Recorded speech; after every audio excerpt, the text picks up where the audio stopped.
This podcast is a quest for well-being, a quest for a meaningful life through the exploration of fundamental truth. Enlightening ideas, insights on physical, mental, and spiritual health. The inspiration is love. The aspiration is to awaken new ways of thinking that can lead us to a new way of being well. Welcome to Body, Mind, and Soul Healing Conversations.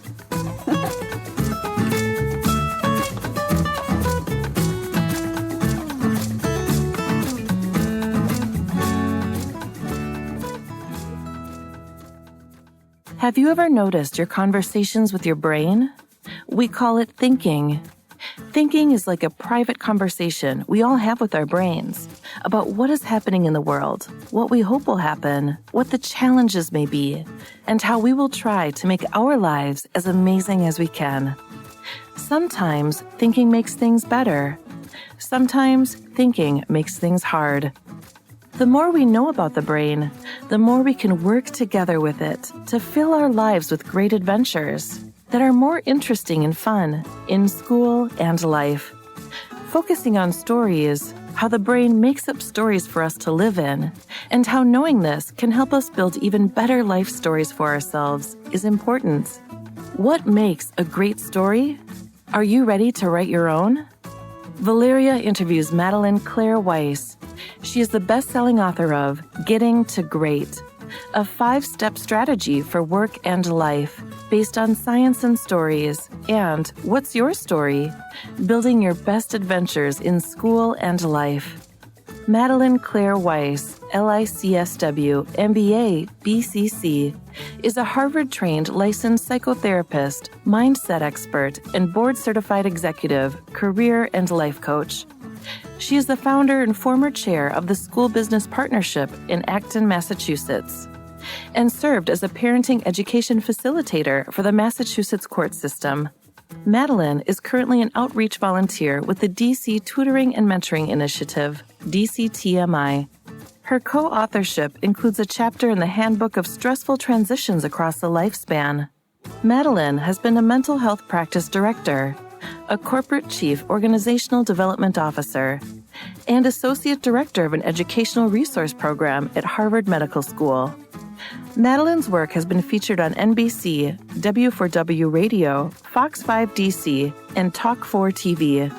She has written for Thrive Global and Authority Magazine's Editor's List, is an opinion columnist for CEO World Magazine, and presented for the American Bar Association, Harvard Law School, the International Association of Business Communicators, National Association of Realtors, DC Academy of General Dentistry, AARP, Wharton Innovation Summit, Bureau of National Affairs, and Women in Federal Law Enforcement. Madeline lives in Washington, D.C., and is a proud mother of 2 grown children and grandmother to 5 beloved grandchildren. Meet Madeline at madelineweiss.com. Here's the interview with Madeline Claire Weiss.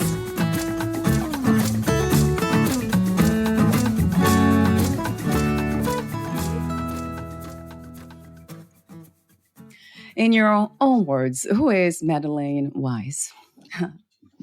Well, I am someone, I would say, who is highly committed to doing the best I can in contribution to the world for the time that I'm here on this planet.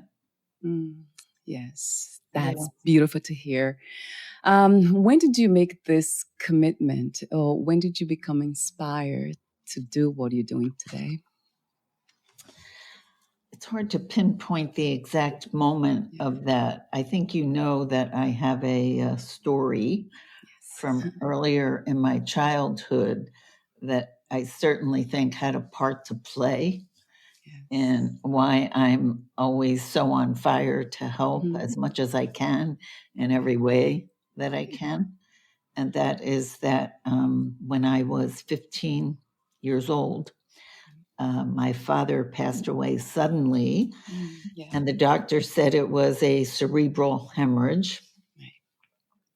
And of course, well, you wouldn't know this, but I'm telling you Yes. that I was a very mouthy little girl. Yes. So everybody who knows me has no trouble imagining that, which is why I said, of Yes. course. But because of that, and because people didn't talk to their children or listen to their children as well as parents make an effort to do today, Right. it wasn't a thing then the way it is now. I was left to my own devices inside my head.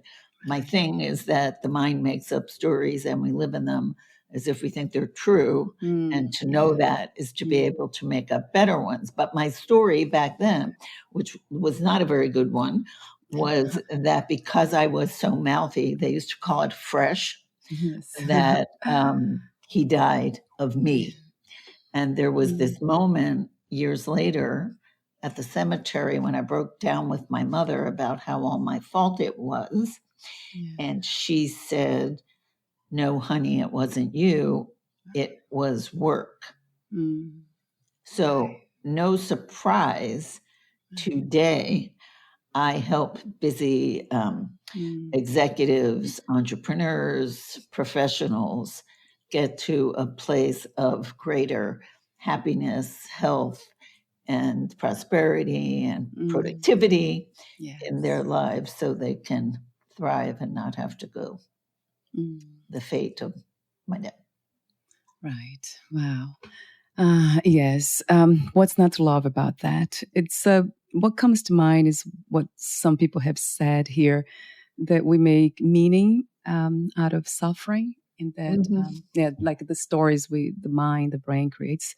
But there's something very much real about that. And we talked briefly off record about, I asked you the question about why are we so busy and why do we have to stay busy? And then you mentioned fear. And I would love for you to, on record, talk about that. Okay. Sure. If it's not fear, what's the other space round to come from? And I did mention love, but that's my take.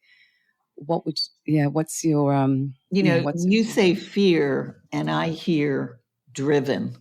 Right. And we're wired, beautifully wired, actually, to survive and to thrive. Yes. I had this wonderful book on my shelf when I first started studying evolutionary psychology. One of the first books I read was about evolutionary psychiatry. And what that book did was it segmented the chapters into the major psychiatric syndromes. And then what it did was to show how every one of them was rooted in an adaptive strategy.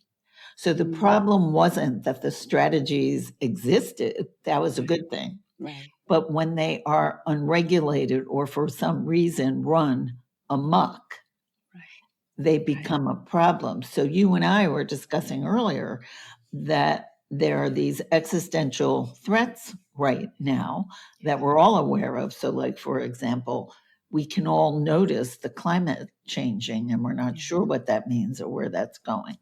And so those kinds of things and other conflicts around the world produce a legitimate fear. Right. Yeah. But our responses are not always adaptive. The fear is actually there to be an adaptive signal. Right. But then we have all these tactics and strategies that we use. And so we were talking about how tribal people have become and how that divides people. And I'm thinking about the Thanksgiving table, by the way, and how that divides people at a time when we need each other. You said love, when we need as much love as we can heap upon ourselves and each other as possible. Right. And yet our knee-jerk reaction, not our response, the difference between a response and a reaction. The knee-jerk reaction is divisive, which is too bad.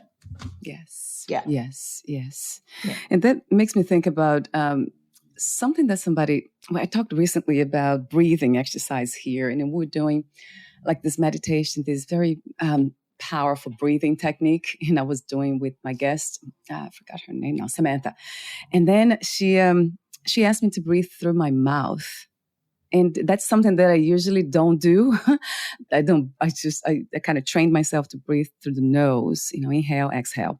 But then she said, it's okay to breathe through your mouth when we are doing this exercise, but it's not okay when it becomes chronic. If you're breathing through your mouth all the time, all day long and at night. So that kind of came to mind now when I'm thinking about fear, because you gave a very interesting perspective. Yeah. That fear is actually helpful, but not chronically. We don't want to be in a fearful state all the time. Well, I always say that the emotions are data.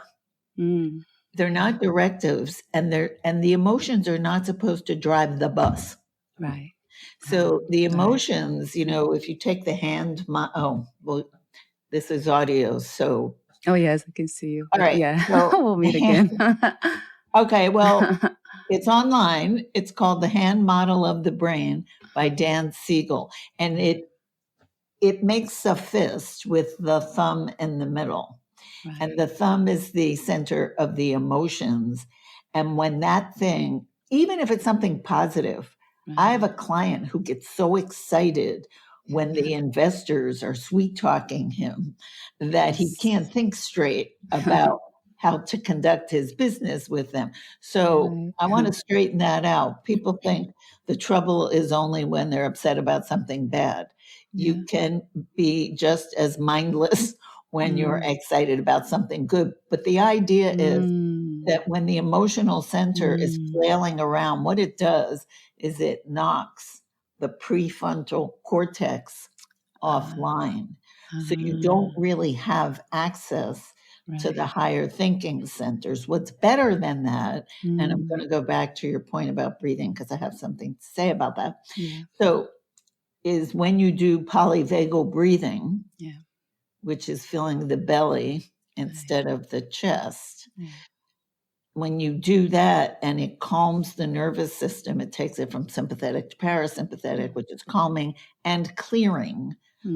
It puts the higher brain back in connection. So the emotions can say, I don't know, there's something going on here and I don't know. And the higher brain can say, thank you for sharing. I got it from here. So now your higher brain, your higher thinking brain has taken the data from the very important emotions, the signal of the emotions, and used it to conduct your business in the world.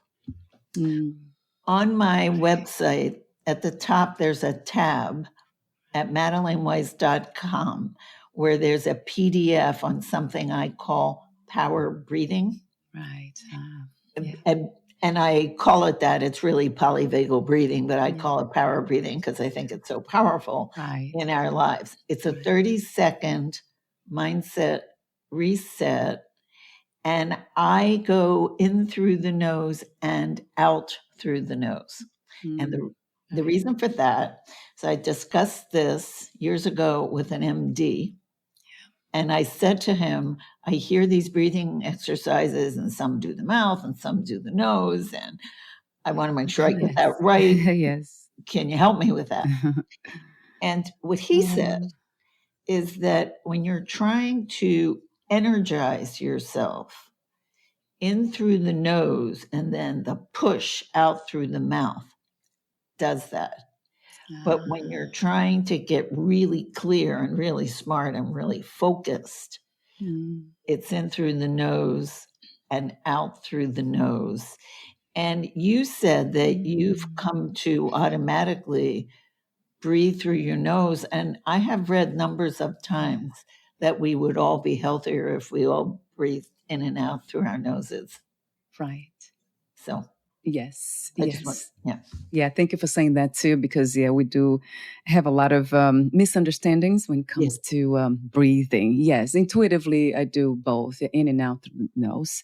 Um, you said something very interesting just now, Madelaine. You said, emotions, so they can block our, in a way, a rational thinking, a way of thinking, rational thinking. Um, and this is so true. I'm trying to think here from my own experience that I get very excited because I'm very intuitive and I love following signs from my intuition, from my heart. And sometimes it doesn't make sense, at all. And it feels so incredible, as if it's the right thing to do. But then at the practical level, it doesn't seem to work. So how do we do you learn know? to integrate these How two do you know that parts? it doesn't work? That's another, right. Well, I had done it before because I have heard before that sometimes it's easier when we have had the experience, when when we're about to take that journey again and make similar decisions in life. I left everything. I was living in New York. I was a personal trainer there, and then I started writing a book, Fit for Joy. That's my first book. And then something came to me that I had to leave everything and go write the book elsewhere, in nature, like in a place that's really beautiful, and just get away from all that noisy city, big city, New York City.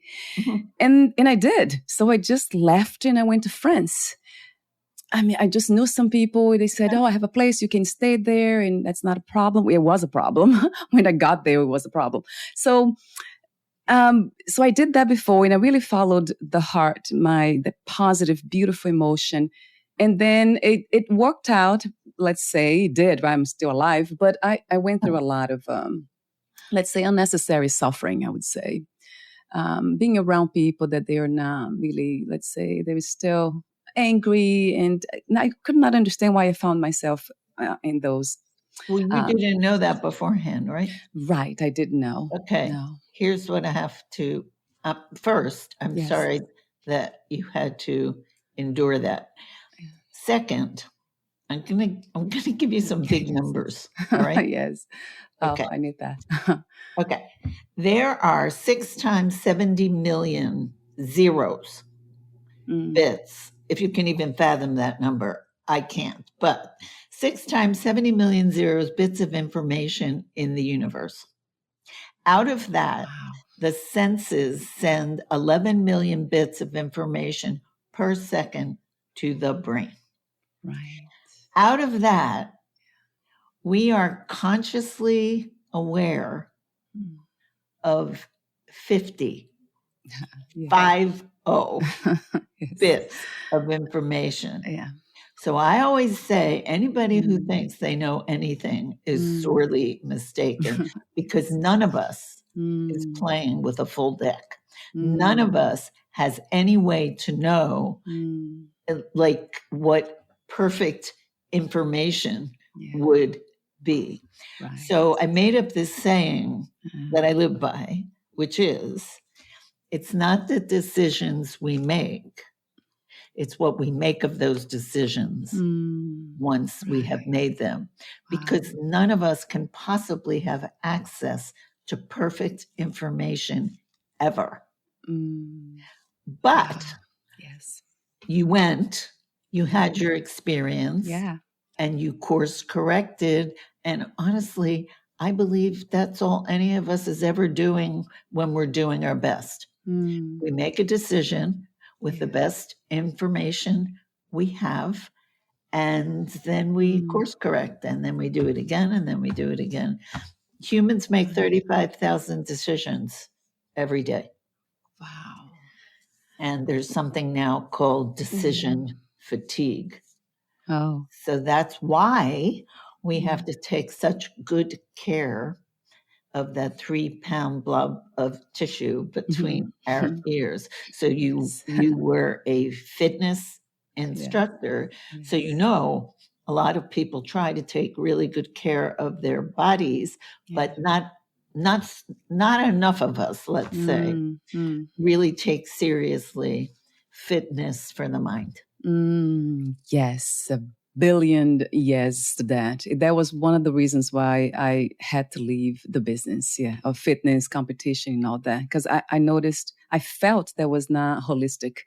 And I actually called the fitness of the heart, actually. That was the website, the Sweet. subtitle. Yes. So, because it seems like, have you heard about the heart being our second brain? Yes. There's something about that, right? Yes.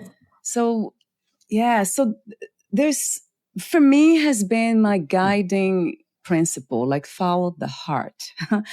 Joseph Campbell said, follow your bliss, but it's the same thing. It's really, I really believe that we are here to experience love. There's something about love, and it's not really about loving one another only in relationships. There's something about loving everything, falling in love with life itself in all experiences as they come.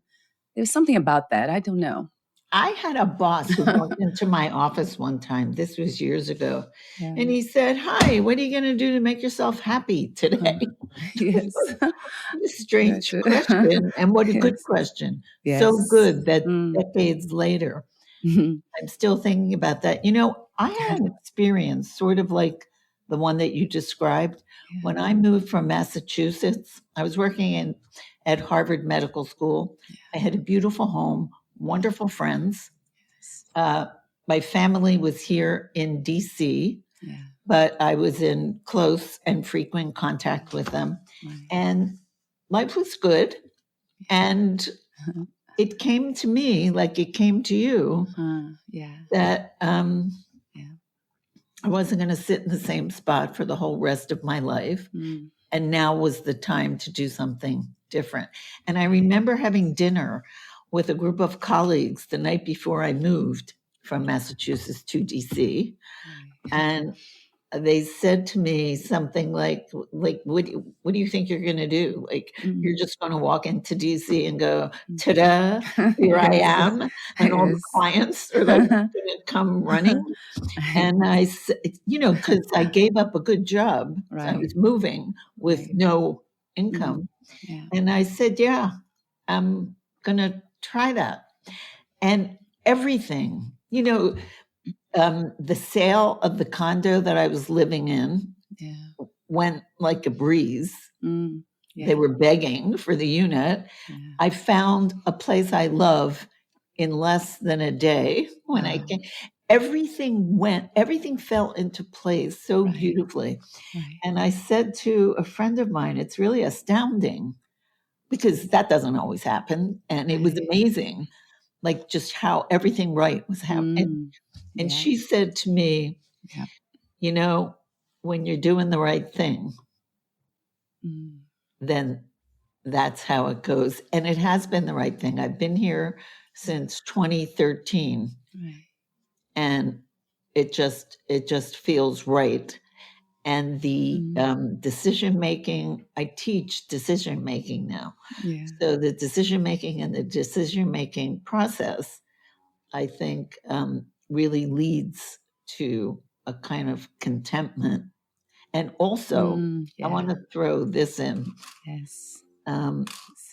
It gives you confidence that so the next big decision I make, if I find myself like you did, where it seemed like a good idea at the time, but it turned out to be less of a good idea. Yes. When it materialized. Yeah. This gives one confidence, knowing that you can count on yourself to make good decisions about the decisions, even if they didn't go the way you wanted them to. And I think that's what confidence really is, knowing that you can make a decision. If it doesn't go right, you can correct, and so on. That's it. Yeah. Thank you for saying that. Yes. Another billion times that truth. Which you did. Yes. Yeah. I made the best of it. And believe me, I did. It was a beautiful place there too. But not everything went right. But yes, I trusted myself, and I still do. Yeah, there's something about that. And I wonder if that comes from, well, I went through a lot of trauma, childhood trauma and all that. So I heard that resilience is connected to hardships, let's say, challenges. The more challenges we go through, it seems like some of us learn to be stronger and stronger, more resilient. Broken bones heal stronger. Yes. Does it resonate with you? I mean, is that scientific or it's something that I had story? a very serious life-threatening illness in 2003, I think it was. Yeah. And, every single one of us, anyone who's listening to this applies to you too. Every single one of us has survived every single thing that we've ever been through. Right. Don't forget that. Yes. That somehow you figure it out. And even though I do not wish that kind of illness on anybody ever, I really think it has made me so resilient. Yes. Because if you can navigate that, what is there to fear? Right. Yes. Yeah. But again, I don't wish that on anybody. What I want everybody to know is that it's humanly possible to feel confident and resilient.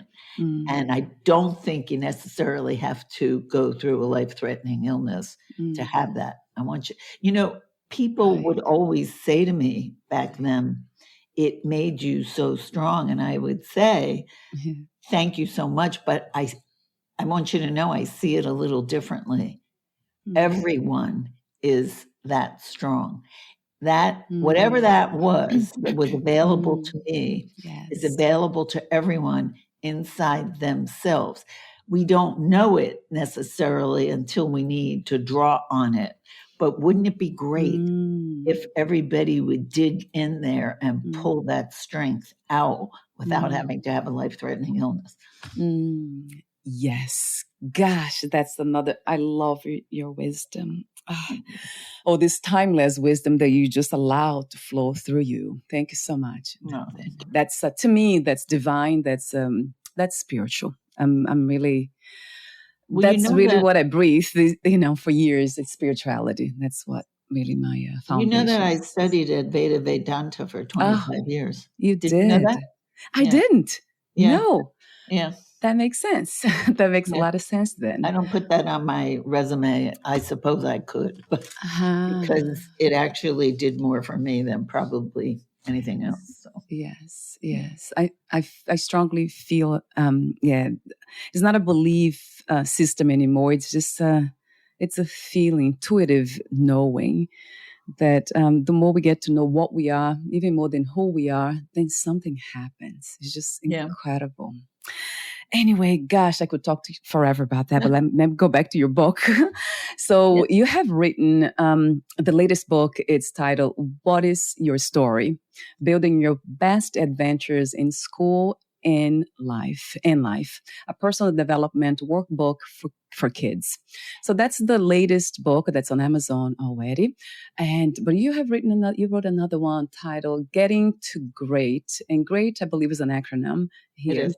Yeah, a 5-step strategy for work and life based on science and stories. And you also co-wrote a handbook that's titled Handbook of Stress. I co-wrote a chapter in that. Oh, a chapter, yes. Yeah. Handbook of Stressful Transitions Across the Lifespan.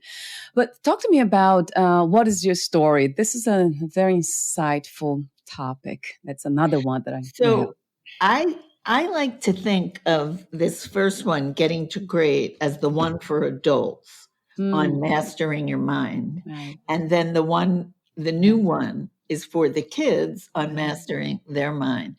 Right. And what happened, I think, was that so many of my adult clients, I wasn't a child therapist, but so many of my adult, although I do have kids and grandchildren also, but so many of my adult clients would say to me, why didn't anybody ever teach me any of this when I was 8? Right. And I was thinking, somebody should. And I noticed that there were mindfulness books on breathing and such for children and workbooks, and I think those are great. Right. But I wanted to teach specifically for the kids. I wanted to convey, impart, whatever word you want to use, that there's a mind. There's so I like to think of the brain as the hardware and the mind as the programs, the software. Yes. That makes up these stories. Yes. Because we're working with so little of reality that the mind doesn't want us to feel crazy. So what the mind does is that it adds things and subtracts things and distorts things to make a coherent story to help us live. And yes. I wasn't 8 years old when I found out that my mind was doing that. Right. I was way older than that, and all of my adult clients are much older than that. But wouldn't it be great if kids could know that? Because once you know that, you can impact that story and make it even better. Right. So that was why I wrote the book for kids, but adults who are reading the book are saying, I'm getting something out of this too, by the way, because it's really the more sophisticated message put in kids speak. Right. So it's kind of easy to digest. And then it has all kinds of exercises that are fun for parents and kids to do together. Yes. It's wonderful. You have done a beautiful work. Yeah, I'm excited about that. Yes. It's really beautiful. I went through the whole book. You sent it to me. Thank you for sending me a copy. And I even wrote Hugh Vedanta for something. I think you mentioned in the book, you say sometimes it can look like a snake when it's only a rope. So that's very much used as a metaphor in Vedanta. So that's exactly where I got it. Right. Yeah. So, gosh, I have a lot of notes here. But before, I have a question about just something came to me about when you talk about the brain, the mind making all these stories to make sense of reality. So, because it doesn't make sense. Is that what it is, Madeline? It really doesn't make sense to me. Since I was very, very young, it just intuitively, it didn't make sense to be here, having the experience I was having as a child. It didn't make any sense. So my entire life, it was this quest to understand, kind of investigate the truth behind the human experience. What is it? Not even, I know we call it a human experience, but it's just a title, a label. I have a question for you. You ready? Yes. The question is it more settling or unsettling for you to think you can ever know or never know?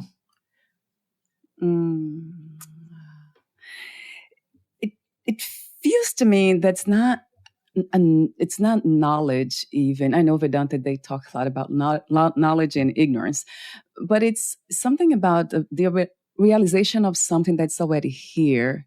So that is, it feels to me like that's everything. It's the only reason we are here as humans, to understand what we are and what has been present always.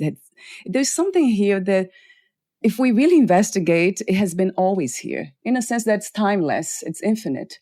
So I think that's what it is. It's not even, I'm not trying to get anywhere. I'm already what I'm looking for. I realize that. So this is it. And this is as good as it gets. So it really feels really amazing when I kind of rest in this now, in this moment. That's kind of a spaceless, timeless here.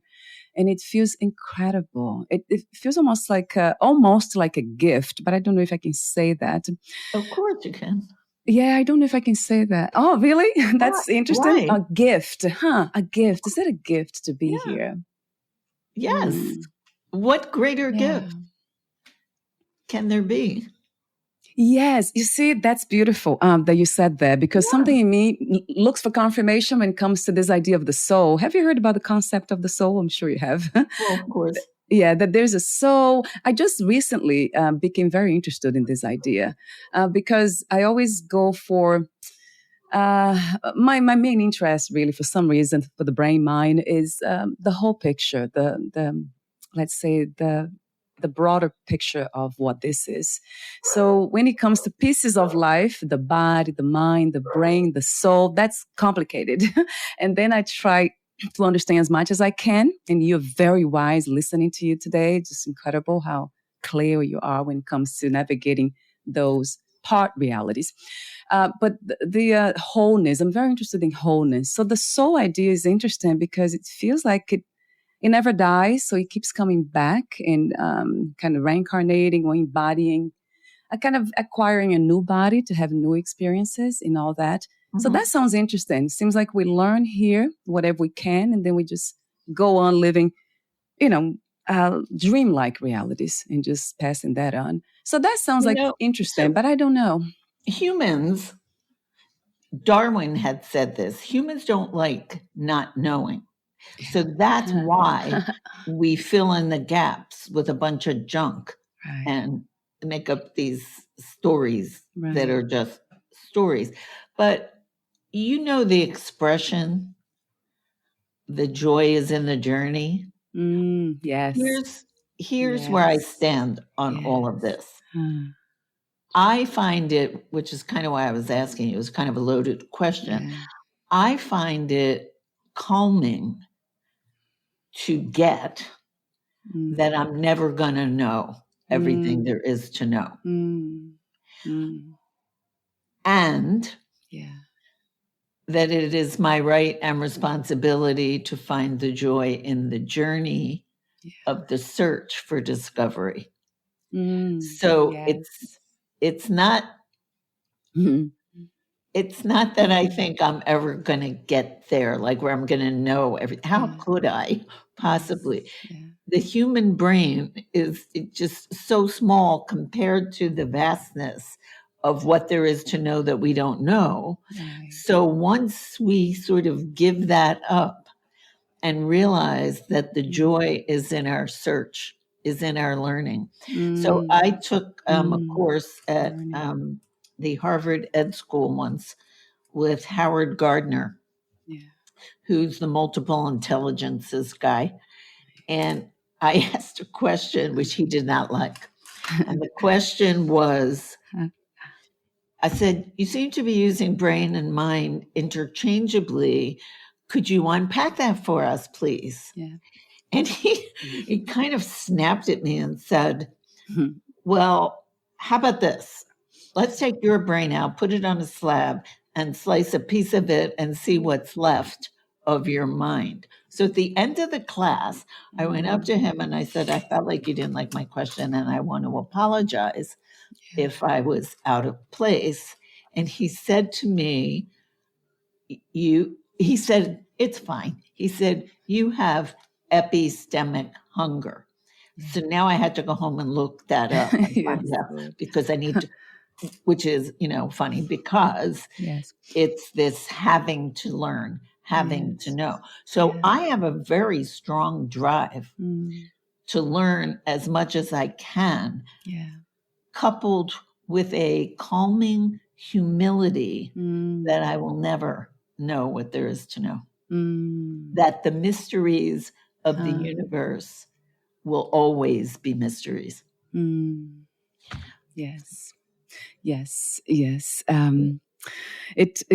It feels. I go back to feelings. And is there a difference between feelings and emotions, Madeline?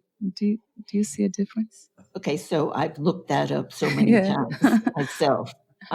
One of them, I think, is the emotion is, I hope I don't have this backwards.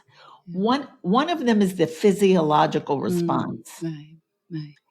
And the other one, I think it's the emotion. Somebody else check me on this. I think it's the emotion is the physiological response, and the feeling is the meaning that we make of it. Right. Yeah, I heard the other way around, but it might Did be. you? Somebody said something.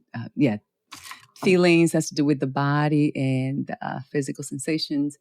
And emotions, it's psychological, is the All right. meaning I'm that we gonna have make. to. The stories, yeah, those I'm the going to have stories. to check that again. Thank you. But Everybody check that. yes, I'll check that again too. But Those, it yeah, is definitely right that they're saying that one is a physiological response and the other is the meaning that we make of it. And I might have had that backwards, for which I apologize, but I'm not even sure. I have to look it up. right. Me too. But I'm always curious about these things, and that goes back to what you said. That's really beautiful. It's being open to learn, isn't it? To being curious, to grow in whatever realm that there is. There are so many anyway. So many pieces of reality Curiosity. here. I love curiosity. Yeah. Curiosity is so much fun. Yes. I don't know if it's fun for everybody, but it's so much fun for me. Yeah, me too. Yes. I'm driving G.R.E.A.T nuts. Yes, yes. So I want to make a comment about so that what you said. It's some interesting thing about them not knowing.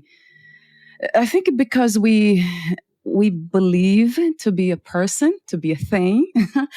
And maybe that's why we have the concept of one knowing something. Yeah. But there's just knowing. There's just from what I have accessed, there's just what is, which is life itself, the divine, God, whatever you want to call it.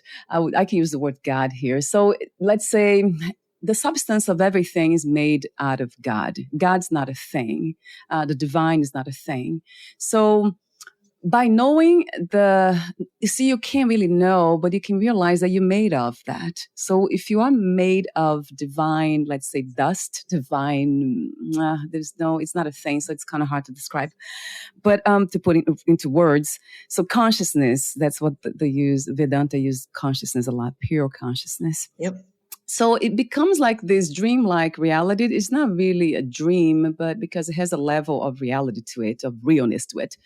But it's a sub-reality, and there are so many of them. We go to sleep at night and we dream. That's another reality. If we actually lose the body and just keep on dreaming, then we'll believe that that's real too. That's our new reality now. So I think there's something about the getting to understand, to realize that the type of knowledge that makes everything else knowable. Because if everything's made of God and everything is God, only God exists, then it's so much simple. You just walk in, you just look around and you see God everywhere. And for me, that's the joy. And it's not really trying to, it's the end of searching. So I'm not searching for God, for the ultimate answer and all that anymore. But there's something about just the dance of this here, which we call the body mind, in relation to everything else. And then how amazing it is to just meet you and say, gosh, you're another form of God. How amazing. And then you just, I hug my plants all the time. I see them, I greet them like as a person, as an entity, because I know they breathe, I know they're alive. In the microphone too, sometimes I talk to things. I don't separate anything. It's and that's a practice, I guess, Madelaine. That's my growing, that's my learning. You remind me of way back when I was trying to decide whether to continue to study Buddhism or to continue to study Advaita Vedanta. I was kind of at a crossroads and kind of had this idea that both roads would take me to the same place, but it would be a different kind of journey. And so I was in the Buddhist center, and it was very sparse and very serene and quiet. And then I would go to the home. It was this gorgeous antique home where this school of philosophy was, and what they taught was Advaita Vedanta. And I'd go in there. You're going to love this. And there were nuts and flowers and cheese and artwork, and the place was just bubbling with life and excitement and hugs and smiles and you name it. And I thought, you know what? They're both going to the same place. I think I'm going to take them that road because you described it. You described it so well. It just really spoke to me. It felt like a really nice home. Yeah, I have my hands together here. And sometimes people think that's religious. I'm not religious in any way. That's just, it's almost like a salutation to what is everywhere. It is here. And because humans, the interesting thing about humans that we have, according to Vedanta, the mind is able to reflect that divinity. So that's really beautiful because we're able to, as a mirror reflects our image. So the consciousness of God itself is being reflected. So we are able to see it. It's amazing in one another. You probably know this. They have an idea that's called good company. And good company, as defined by the Advaita Vedantas, is not just the people, although I must tell you, I adored them. I just loved they had this blend of intelligence and humor. They're all back in Massachusetts. So that's why I'm sort of talking past tense. I did do some online work. But in any case, it's not just the people, although it is the people, but it's the food you eat, and it's the music that you listen to, and it's the books that you read. And I think as important as anything else, if not more, it's the thoughts in your head. The finest quality you can invite into your life. Again, whether it's the people or the food or whatever it is, and especially the thoughts in your head. And I don't think that people are necessarily always paying as much attention to as we could the quality of the thoughts in our head. But I want to just highlight this idea of good company. And I really think that Advaita Vedanta certainly gave me that.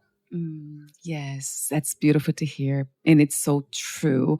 Think about it. We experience this reality a lot more in our minds, right? Through thinking, memories, and reflections and all that. So yes, that's one of the things. I think that's the main thing, to just observe thinking through meditation, but then also applying what we have found to be true, that that's not really the real you. So always, and it's not really detaching. It's actually that we have the power, which is a superpower, to be both, right? We are the one that cannot be touched by experience and the one who observe experience.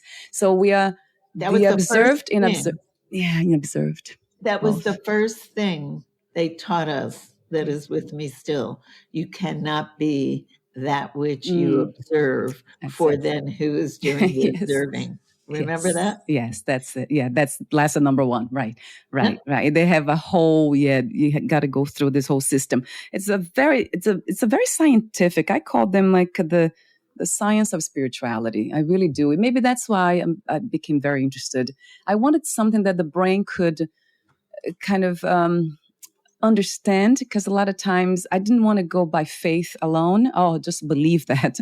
No. I needed to kind of go deeper than faith in believing things. So Zen Buddhism is very interesting. But you're right, Buddhism, I did Zen and Tibetan. They really emphasize emptiness, which is, I know, it's the same thing. But Vedanta emphasize fullness. So, but isn't it the same thing? They're not. They seem to be different, but they're not. When you I think it goes to the same place. But I just got a kick out of the fullness more than I got a kick out of the emptiness.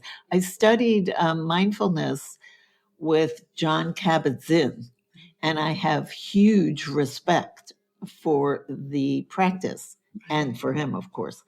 But there was just something about the idea of fullness that appealed to me more than the emptiness. Yes, me too. You see, it might be the brain thing, right? The way the brain is wired. I don't know, but there's something about, because this experience feels very much full. It really Honestly, does. it seemed like a better party. Yes, yes, I just it was just yeah, it was so enriched yes, and enriching. In terms of results, I think they're not dissimilar. Again, I think both roads go to a mm, similar place of clarity and mm, calm. But yeah, I just figured it was more fun getting there. They also worked us yes, very, very hard. And that was where I learned of the magnificence and importance of service. So when you yeah, ask me, who yes, am I? right, Basically, if we put that in one word, we would mm, say service. And it's right, certainly a right, basic tenet of Advaita yes, Vedanta. So when I first started studying that, I was so excited about it. yeah, And I was working at Harvard Medical School. And I went to their workplace learning and performance center. And I said, I want to do a program. And they're like looking at me funny. I said, no, no, no, no, no. They said, like, are you going to wear like beads and a long yes, skirt and a flower in your hair or whatever? yes. I said, no. I said, this is for all of us. Yeah. And I'm going to put it in plain talk because it's so powerful and so Mm, amazing. So yeah. they let me do it. And they said that it was the first course they ever put on where the, there was, they usually have attrition, like the number of people attending fall off week to Yes. week, after people get their sort of Yeah. fix on the first Yes. session and then it's not as exciting. Yeah. They said that people were beating down the door to get in. They had to kick them away with a broom Wow. because the Yes. concepts, as you know, because I can Yes. hear that you know, Yeah. are so simple and so powerful and so Yes. much fun. Yes. Yeah. I love that you said that too. Yeah. Simple. Um, and it's so true. I gotta go back to truth, but I guess that could be It is. yeah, It that's is. relative, right? Like, what is truth? We have to be ready for it anyway. So you mentioned, yeah, that's Bhakti Yoga, right? Service. They really, the Gita says that a lot. It mentions both the path of knowledge and then the path of service. They go hand in hand, because once you realize, you can't know really, but once we realize Right. that we are what we are looking for, that everything is interconnected, not even interconnected, that only God exists, then it's so much easier to just serve. Like, oh my God, like you said beautifully, calm, there's clarity and Yes. calm. And Yeah. then when you sleep, that's what happens. Somebody said that beautifully. When I close my eyes, I am at peace. When I open my eyes, how can I help? So Oh, I that love was that. just perfect, isn't it? It is. It kind of It's summarized the whole. exactly what I feel too. Yes, right. That's what I'm saying, because it resonates. It's a calling to be here to say that. Thank you. There's Thank you. there's a Tolstoy quote that I hope I don't botch because I sometimes do, where he said that people love us, something like this. People love us not for what we do for them, but for what we let them do for us. That there's Mm, something mm, when we are quiet enough to be able enough, there is nothing like giving. right. I love that too. Yeah. Yes, yes, yes. And then that's what I wish for everyone. I had to have that clarity, that peace, to come Yeah. from that place. It's almost like coming from a place of silence, instead of coming from a place of words and all information and Yeah. wisdom, knowledge. We come from silence, and that's so much more powerful in a way. Yeah. So we're almost at the end. Oh my God, Madeline, I will talk to you forever and ever. I want to mention again, your book is amazing, and love how simple you made. You just simplified the message, but it's very intelligent, of course, but it's clear. So it's kind of a reflection of you, of your mind and your heart. I mean, it's a perfect combination, really. Oh, That alignment's beautiful. So I love everything about it. You have part one, Once Upon a Time, and then you have Happily Ever After. I love that too. That made me think about Vedanta again. Once we get to know what we are, then that happens. And then there's so much there. You have tons of, you have the map, the story map, and then you give some examples of that. I made so many notes. Oh, the ATM Way to Happiness. I love that too. I made so many notes. It's way too many. And then you have there's so much they can do. So it's very interactive.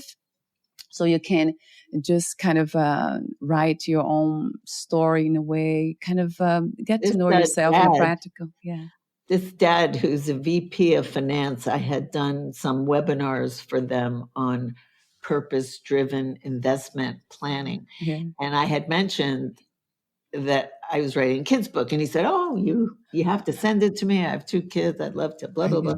So I sent it to him, and he wrote back when they were finished that he had so much fun with it. And the 2 things that stand out is he said he catches his kids now power breathing when they feel a little worked up about something. And then he added, which is what I was mentioning to you before, like adults are saying. And then he added, I got a lot out of that for myself.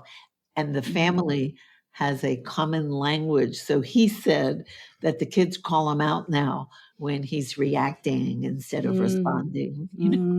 Wow. You see, that's a wonderful invitation, right? So everyone can work together, right? Yeah. That's what we want to see more here in this reality. Thank you so much, Madeleine, for being you. Oh my God, this was such a pleasure. I did not know that we were fellow students at Beta Vedanta. Right, me too. And I actually wrote the word here on my notes for Vedanta. When you talked about the rope, sometimes it can look like a snake when it's only a rope. I have in big letters, Vedanta. Oh my God. That was fun for me. Thank you. Yeah, thank you. And I love the end too, when you say the end, and then you say the end is how a lot of books finish. But with everything you know now, this is not the end at all. This is just the beginning, or this is the beginning. That's beautiful too, because that's so true. Once you think you know or realized something, then it's another journey, learning, growing experience just is ahead of you. It's incredible. Indeed. So I want to mention your website. Gosh, where is it? I have to find it. Did I make them? I usually have I can help. Oh, I have it. MadeleineWeiss.com. Yes. Yeah, the spelling is tricky. Yes, right. Yeah. I'll have them on the podcast notes. It will be clickable, so it's easy to just click on it. Okay, but Madelaine, so MadelaineWeiss.com, MadelaineWeiss. I don't even know why I said that. Nobody's going to remember that, right? But yeah, well, you never know. That's good that you said it. So I'll have it clickable, so it's easy to just click on the podcast notes. Thank you. And before we go, gosh, I'll ask you this last question that it's almost like it's a calling to be here. What is freedom to you? Freedom is my contribution. I have a colleague, and she talks about self-expression. And I said to her, what you call self-expression, I call contribution. Yes. But underlying that really is the freedom to be. And what more could we possibly want than to be able to be whatever is our best version of ourselves. Again, during our time here on this planet. Right. Beautiful. Thank you so much again. For sharing timeless wisdom, for saying yes to life, to let this knowledge, because it is, to flow the way it does. It's just beautiful. I love the alignment. Throughout the conversation, I felt that this beautiful alignment of clarity, of peace, of heart and mind. So that's just amazing. Too, so thank you. Thank you, Madeleine. And we'll talk soon. Bye for now. Take good care. Bye-bye.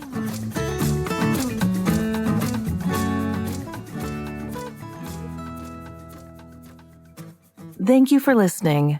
To learn more about Madeleine Claire Weiss and her work, please visit MadelineWeiss.com.